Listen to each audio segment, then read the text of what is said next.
사람에게는 강한 정신력과 함께 의지라는 것이 있습니다. 그래서 이 의지가 좀 강한 사람들은 다이어트에도 성공하고 또 단기간 안에도 20에서 30kg씩 감량을 하기도 합니다.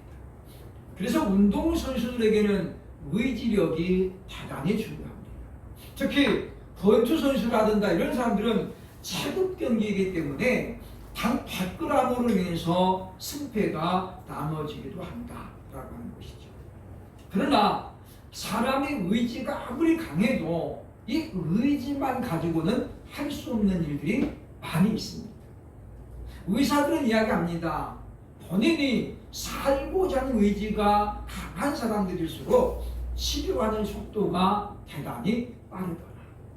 그러나 반대로 살고자 하는, 낫고자 하는 의지가 없는 사람은 죽을 병이 아닌데도 불구하고 회복이 안 되더라는 거죠. 그래서 우리는 이 마음가짐 또는 의지라고 하는 것이 상당 부분 필요하다라는 것에 공감할 수 있습니다. 그러나 말씀드린 것처럼 우리의 의지는 상황에 따라 다르고 사람에 따라 다르기 때문에 우리가 할 수 없는 일들은 우리 힘으로 안 되는 것을 절감하게 된다고 하는 것입니다. 몇 년 전에 어떤 분이 저에게 상담을 해왔습니다. 자기도 어렸을 때부터 교회를 다녀왔고 그랬는데 자기는 도대체가 성경이 믿어지지가 않았어요. 교회를 갈 때마다 두 마음이 자꾸 충돌질을 한다는 거예요. 야, 너는 임마 지금 그 이성을 가지고 이런 말도 안 되는 소리를 믿고 있냐? 사람들이 다 아멘 하는데 자기는 아멘이 절대 안 나오고 아무리 생각해봐도 성경은 보니까 신화적인 그런 내용들로 많이 들어가는 거예요. 아니 지팡이로 탁 홍해를 바다가 갈라지면 그러면 지금도 그런 일이 있어야 되는데 왜 안 일어나냐? 아니 버릇떡 5개 물고기 2마리로 5,000명이 밥을 먹었다는 게 그게 말이 되냐?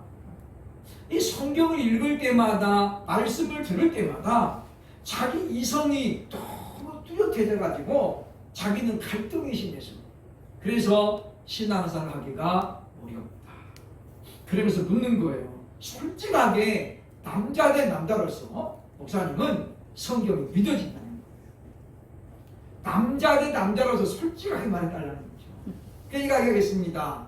하나님은 신이기 때문에 사람과는 차원이 완전히 다르기 때문에 하나님께는 불가능한 것이 없다. 만약에 하나님이나 우리나 똑같으면 우리가 뭐하고 믿을 수 있겠냐. 그러나 하나님께서는 모든 것을 할 수 있기 때문에 성경에 기록된 사실들은 모두가 하나님만이 하실 수 있는 일이기 때문에 우리는 그 말씀을 믿을 수 있다. 이 사람은 고개를 끄덕이면서 그리고는 이제 신앙생활을 지금까지도 안 하고 있습니다. 참 돌이켜보면 안타까운 마음이고 아쉬움이 진하게 들죠. 그러면서 오늘 말씀을 준비하면서 저는 그분의 생각이 나면서 또 고린도전서 12장 3절의 말씀이 떠올랐습니다. 성령으로 아니하고는 누구든지 예수를 주시라 할 수 없나니. 고린도전서 12장 3절을 보니까 성령이 아니고는 예수를 주라고 믿을 수 없다라는 거예요. 고백할 수 없다고 하는 거예요.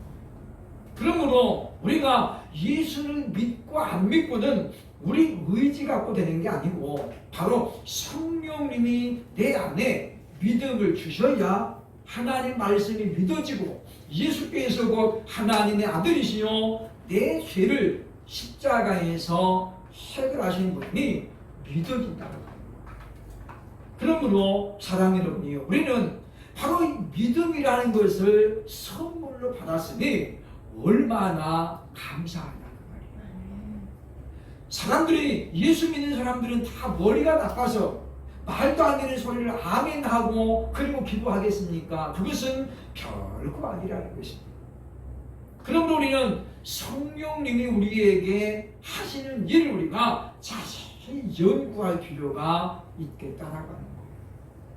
성령님은 우리에게 선물을 주실 뿐만 아니라 이와 같이 우리로 하여금 예수를 믿을 수 있는 믿음을 주신다고 하는 거죠. 그리고 성령님은 우리가 세상에 자꾸 우리 마음을 빼앗기지 않도록 우리를 이끌고 가신다라고 하는 것입니다. 오늘은 본문의 말씀을 중심으로 해서 성령님께서 구체적으로 하시는 사역이 무엇인가를 우리가 잘 살펴보고 과연 우리가 왜 성령을 사모해야 합니까? 그것에 대한 답을 찾아보고 그러므로 말미암아 성령께서 우리에게 하시는 핵심적인 사역이 무엇인가를 우리 마음에 정립하는 시간이 되어야 할 것입니다. 첫째로 성령님 우리에게 하시는 핵심적인 사역은 무엇입니까? 본문 1절로 2절을 보면 죄와 사망에서 자유하게 하신다라고 말씀합니다. 이 자유가 얼마나 소중한 것인지 잃어보지 않는 사람은 알 수가 없습니다. 우리가 자유민주주의 국가에 살고 있습니다만은 모든 사람이 자유롭게 자유를 누리고 있지는 않습니다. 코로나19 때문에 요양병원에 강제로 입원해 있는 많은 사람들은 그동안 오랜 시간 동안에 면회가 단절됐습니다. 이제 자유롭게 해제가 되었다는 뉴스가 나왔습니다만은 그동안은 얼마나 불편했습니다. 만나고 싶어도 만날 수 없고 그래서 이런 자유를 철저하게 잃어버렸기 때문에 많은 사람들이 불편함을 호소했던 것을 우리는 기억을 해야 할 것입니다. 사도 바울은 오늘 1절에서 이렇게 선포하고 있습니다. 그러므로 이제 그리스도 예수 안에 있는 자에게는 결코 정죄함이 없다라고 말씀하죠. 정죄함이 없대요. 죄에 대해서 묻지 않는다는 거죠.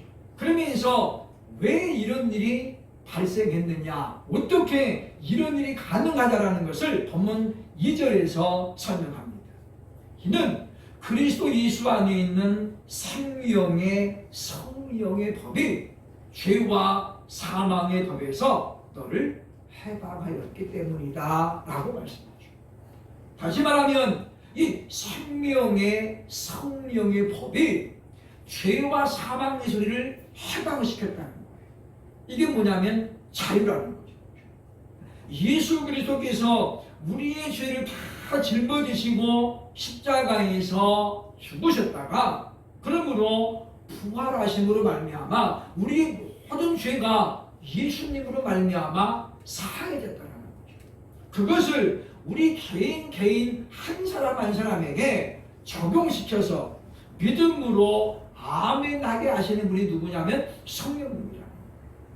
그러므로 성령의 임재를 받은 사람은 죄와 사망에서 자유함을 누리는 것이고 예수를 믿으면서도 불구하고 과거에 지은 죄 때문에 자꾸 얽매여가지고 자유하지 못하고 뭔가 그것 때문에 자꾸만 마음이 위축되는 사람은 여전히 아직도 지금 성령의 체험이 없다라고 볼 수 있습니다.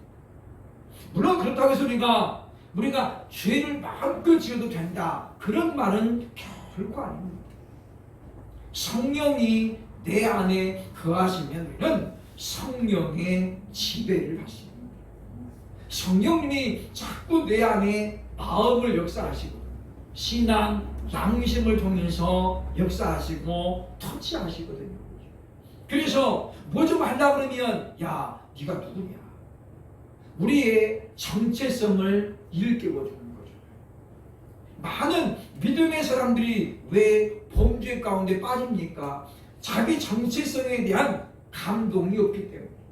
즉 성령님이 내 안에서 역사하시는 그런 일들이 없기 때문에 우리가 세상 사람과 똑같아지고 있다는 것입니다. 우리를 가리켜서 성도라고 하잖아요. 거룩한 무리라는 뜻입니다. 다시 말하면 하기오이라는 이 성도라는 단어는 다시 번역하면 구별된 사람들이라는 뜻이에요. 구별된 사람. 그게 바로 성도입니다. 그러니까 하나님께서는 이스라엘 백성들을 강제로 구별시켰죠. 그게 뭐였습니까? 할례였습니다. 아브라함의 자손이라면 누구든지 난 지 8일 만에 할례를 하면서, 그래서 목욕탕에 가면은 자연스럽게 이스라엘 백성과 아닌 사람은, 아브라함의 자손과 아닌 사람은 구별되는 거예요. 그게 바로 할례입니다. 이른바 거룩한 백성의 표시잖아요. 그러면 오늘날은 무엇이겠습니까? 바로 성령이 내 안에 머물면서 우리가 내가 거룩한 하나님의 전이다, 이걸 우리가 마음에 확신 가지고 살아가는 사람은 그가 바로 거룩한 사람이라고 볼 수 있습니다. 성경을 우리가 가지고 교회를 간다고 해서 그것만이 우리가 성도의 표시는 될 수는 없다라고 하는 것입니다. 그러므로 사랑하는 여러분이요, 우리는 이제 더 이상 죄와 사망의 법에 매여 있는 사람이 아닙니다. 왜냐? 야고보서 1장 15절에 보니까 성경은 말합니다. 욕심이 잉태한즉 죄를 낳고 죄가 장성한즉 사망을 낳느니라. 그러니까 예수를 믿지 않는 사람은 죽음과 사망의 위협에 제일 약하잖아요. 안 그러면 죽어, 내놔. 그러면 어째 우리는 그거 죽는다는 말에 두려워가지고 다 내놓잖아요. 그러나 믿음의 사람에게는 성령으로 말미암아 죄와 사망에서 벗어난 사람은 더 이상 사망이 위협으로 다가오지 않습니다. 기독교에 사는 그런 역사가 얼마나 많이 있습니다. 가깝게 우리가 일제 강점기 시대에 주기철 목사님으로 다 많은 믿음의 순교자들, 그들이 아무리 너 이러면 죽어, 너 죽는다 이렇게 위협을 했어도 그들은 결코 타협하지 않았습니다. 오히려 내가 주를 위해서 죽을 수 있다면 그것은 영광입니다. 그래서 전혀 타협하지 않잖아요. 그래서 주기철 목사님 그 신문했던 그 담당이 될 때요, 그죠? 야, 예수 믿는 것들은 도대체 어떤 사람들인데 죽음을 안 무서워하냐? 죽음을 안 무서워한대.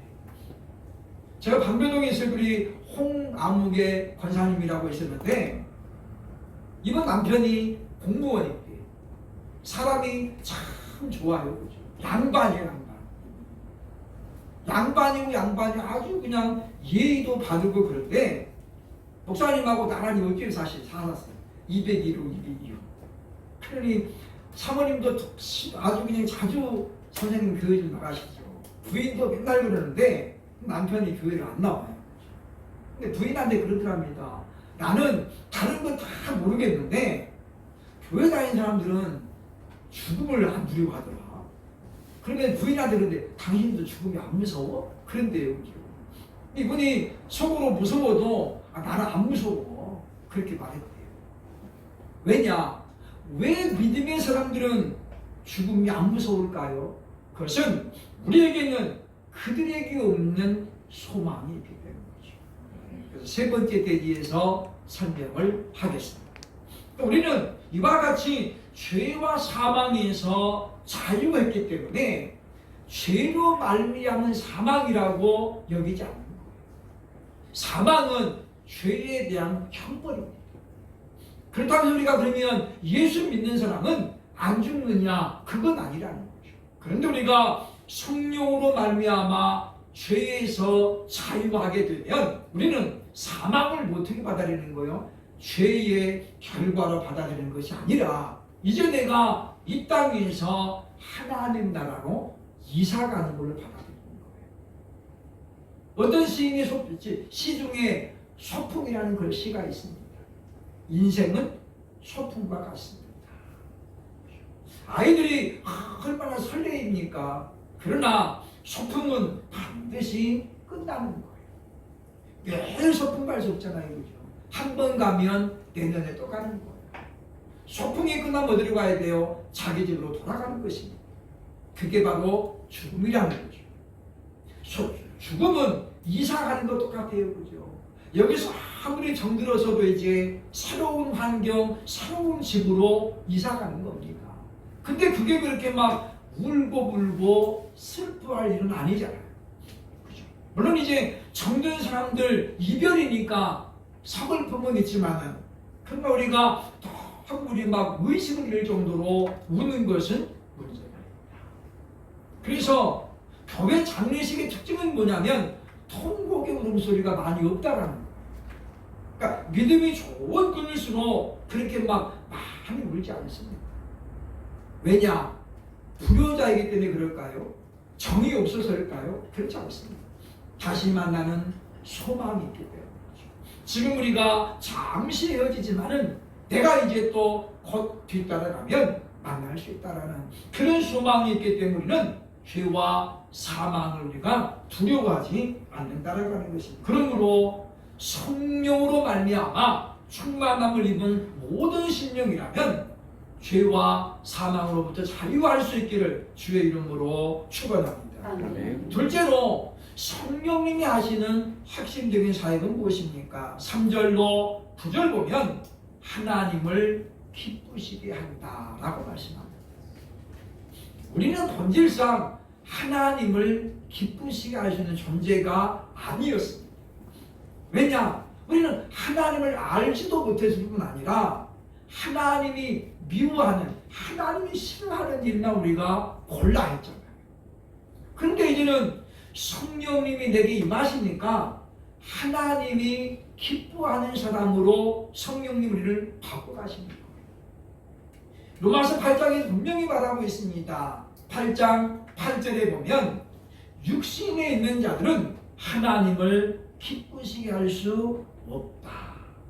그러면서 설명하죠. 왜 그러냐면 육신의 일은 하나님과 원수가 되고 육신의 생각은 뭐예요? 사망이에요. 그래서 우리가 성령으로 충만하는 이유는 뭐냐면 우리가 성령님이 아니면 우리는 영의 일을 생각할 수도 없고 하나님을 기쁘시게 하는 사람이 될 수 없다는 거예요. 바울은 로마서 고린도전서 8장 9장에서 그렇게 이야기합니다. 이것은 내 사견이다 라면서 이야기하죠. 남자가 장가 안 가고 혼자 사는 게 더 좋고 처녀가 시집 안 가고 혼자 사는 게 더 좋다. 그러면서 뭐라고 이야기하는 거예요? 처녀가 시집을 가면 모든 관심이 남편에게 쏟아진다. 우리 남편이 뭘 좋아할까? 어떻게 하면 기쁠까? 이것 때문에 주의 일에 소홀한다는 거죠. 그러나 처녀로 살면은 오직 신랑이신 예수님만 바라보고 내가 어떻게 하면 신랑 예수님을 기쁘게 할까? 예수님이 뭘 내가 하면 기뻐할까? 이렇게 생각하기 때문에 주의 일에 충성할 수 있다는 거예요. 그러나 곧 이야기합니다. 그러나 처녀가 시집가도 잘하는 일이다. 왜냐? 하나님이 세우신 창조의 질서잖아요. 그죠? 다 바울같이 독신으로 살면 누가 지분을 지키겠습니까? 애기는 누가 낳겠어요? 그죠? 그러니까 바울과 같은 특별한 사명을 가진 사람은 혼자 살아야 되는 거죠. 그러나 보통의 사람은 가정을 이루고 출산해가지고 땅을 정복해야 돼요. 땅에 충만하라, 생육하고 번성하여 땅을 충만하라는 게 하나님이 우리에게 주신 사명이라고 하는 것입니다. 그럼 우리는 하나님께서 과연 내가 어떻게 하면 하나님이 기뻐할까에 대한 기도 제목이 있어야 되겠다라고 하는 것입니다. 히브리서 11장 6절에서 이렇게 말합니다. 믿음이 없이는 하나님을 기쁘시게 할 수 없느니라. 믿음이 없이는 하나님을 기쁘시게 못한대요. 가인과 아벨이 예배를 드릴 때에 하나님께서 왜 가인과 가인의 제물은 안 받으셨을까요? 히브리서 11장에 보니까 바로 믿음으로 드리지 않았기 때문이다. 믿음으로 아벨은 더 나은 제사를 드림으로 그랬잖아요. 그죠? 가인에게는 믿음이란 말이 없어요. 그러니까 뭐 어떤 사람이 이야기합니다. 피 흘림이 없었기 때문이다. 아벨은 양으로 드렸는데 가인은 복식문들에서 안 받아요. 이런 거는 전부 다 추측이에요. 추측. 성경에 보니까 뭐라고 했습니까? 믿음으로 말미암아. 그러니까 아벨은 믿음으로 말미암아 예배를 드렸지요. 하나님이 살아계심을 믿는 믿음, 지금 내 예배를 받으실 거라는 믿음, 이 믿음으로 드린 것이고, 가인은 그런 믿음이 없었다는 거예요. 하나님의 존재에 대한 불확실성, 그리고 지금 이 예배를 하나님이 받으신다는 그런 믿음이 없이 그냥 드린 거죠. 그러니까 하나님께서 그 제물과 가인은 받지 않으셨다라고 말씀하고 있습니다. 그러므로 사랑하는 여러분이요, 우리는 육신의 부부를 생각해 보면서 우리 부모님이 내가 어떻게 했을 때 기뻐했는가 생각을 해보면 답이 나옵니다. 어렸을 때는 성적이 좋아가지고 상을 타면 부모님 많이 기뻐하시잖아요. 그러나 나이가 먹어가면서 그것만이 답은 아니라는 것이 나오게 됩니다.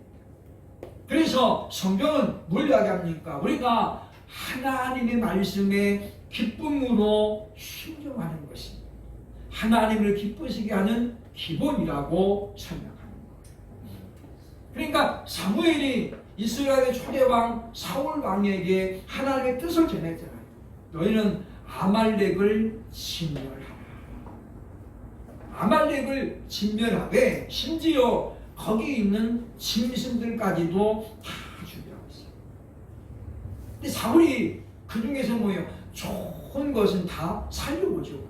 그리고 끌고 옵니다. 사무엘이 물었을 때 사울이 뭐라고 해야 됩니까? 하나님께 제물로 드리기 위해서 좋은 것은 잡아왔습니다. 사무엘이 그렇습니까? 잘했습니다. 그랬나요? 그렇게 말하지 않습니다. 하나님이 우리에게 요구하는 건 뭐냐면 더 살찐 짐승, 더 튼튼한 것이 아닙니다. 하나님 말씀에 조건 없이 순종하면 하나님은 지금도 저와 여러분을 통해서 기뻐하실 줄로 믿습니다. 그러면 우리가 성령의 도우심을 구하면서 성령의 감동을 따라 하나님을 기쁘시게 할 수 있는 그런 저와 여러분 될 수 있기를 주의 이름으로 축원합니다. 마지막 세 번째, 성령님이 우리에게 하시는 핵심적인 사역은 무엇인가? 10절로 11절 보면 우리에게 부활신앙을 갖게 한다는 것입니다. 성도가 죽음을 마냥 슬퍼하지 않는 이유, 그게 뭐냐면 우리에게는 부활에 대한 신앙이 있기 때문입니다. 이미 예수님께서 잠자는 자들의 첫 열매가 되었잖아요. 그리고 예수님이 본을 보여주셨잖아요. 그러면 우리는 데살로니가 교회 성도들만 부활신앙을 갖는 것이 아니라 오늘 이 시대에 예수를 믿는 사람이라면, 그리고 성령으로 말미암아 예수님을 고백하는 사람이라면 우리 역시 부활에 대한 신앙이 있어야 될 줄로 믿습니다. 그래서 우리는 죽음으로 끝나는 게 아니에요. 죽음으로 끝나는 게 아니라 우리에게는 내세가 있다는 거죠. 우리가 신랑 되신 예수님을 만나서 혼인잔치를 합니다. 그리고 우리는 영원한 생활에 들어가가지고 하나님 나라에서 살게 될 것입니다. 그렇기 때문에 우리는 헤어졌던 분들을 다시 만난다는 거죠. 똑같은 모습은 아니지만은 그러나 우리 인격으로 다 알 수 있는 것입니다. 하나님 나라에서는 시집가고 장가가는 것이 더 이상 없습니다만은 그러나 우리는 모두가 다 기쁨 가운데 살아가게 된다라고 하는 것입니다. 그래서 오늘 11절에 보면 이렇게 설명하고 있습니다. 예수를 죽은 자 가운데서 살리신 이의 영이 너희 안에 거하십니다. 예수를 죽은 자 가운데 살리신 영이 누구예요? 성령님이잖아요. 성령님이 우리 안에 거하시면 그리스도 예수를 죽은 자 가운데서 살리신 이가, 이분 누구예요? 하나님이시잖아요. 아버지 하나님. 이분이 우리 안에 거하시는 성령으로 말미암아 너희 죽을 몸도 살리시리라 라고 약속하고 있습니다. 그럼 우리는 객관적인 증거를 통해서 목격자가 존재하고 있고, 그리고 부활의 사건이 분명히 있었던 우리는 보게 되어집니다. 영원한 부활은 아니지만 죽었다가 다시 살아난 사건들이 성경에는 여러 번 나옵니다.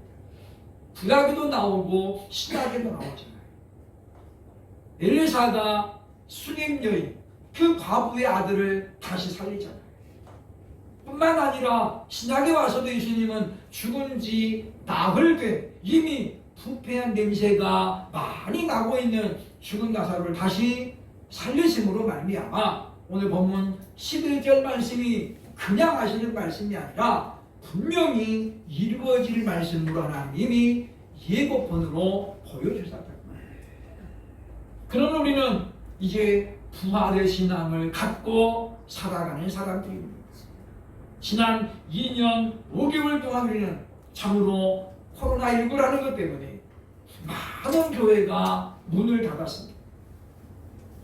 예배당은 있지만은 소수의 무리만이 예배를 드렸습니다. 불행한 것은 이제 사회적 거리두기가 지금 해제가 됐습니다만 여전히 주일 오후 예배, 수요일 예배가 정상이 되지 않는 교회가 아직도 많이 있습니다. 많은 목사님들이 그런 이야기를 합니다. 주일 오후 예배를 안 드렸더니 너무 편하다. 목사도 편하다라는 거.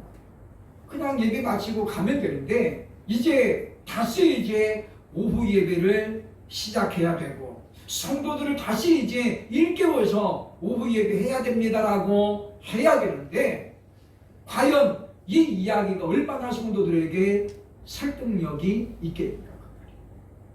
무엇 때문입니까? 우리는 그동안에 이 코로나19 때문에 많이 위축이 된 것이 사실입니다. 우리 같은 작은 교회는 300만 원 벌금 물리다라는 그 소리 때문에 많은 교회가 예배당을 문을 닫았습니다. 300만 원 우리 못 내는데 그러니까 우리 그냥 비대면 합시다. 참 보면 서글픈 그런 양상이라고 볼 수 있다고 하는 것입니다. 믿음이 없는 사람과 믿는 사람의 가장 큰 차이는 뭐냐? 다른 게 아닙니다. 부활에 대한 신앙이 있느냐 없느냐. 그러면 우리는 성령으로 말미암아 우리가 부활 신앙은 성령님이 내게 도와주지 않으면 불가능한 거예요. 사람이 죽었다가 살아나는 것 우리 이성으로는 절대 받아들이지 않습니다. 그러나 하나님 말씀은 바로 성령의 감동으로 된 것이기 때문에 우리를 온전하게 한다라고 말씀하고 있잖아요. 하나님 우리에게 성경을 주신 이유는 다른 게 아닙니다. 우리를 온전하게 하려 합니다. 그렇기 때문에 우리는 이 말씀으로 우리가 온전하기 위해서 힘쓰고 있어야 되겠다라고 하는 것입니다.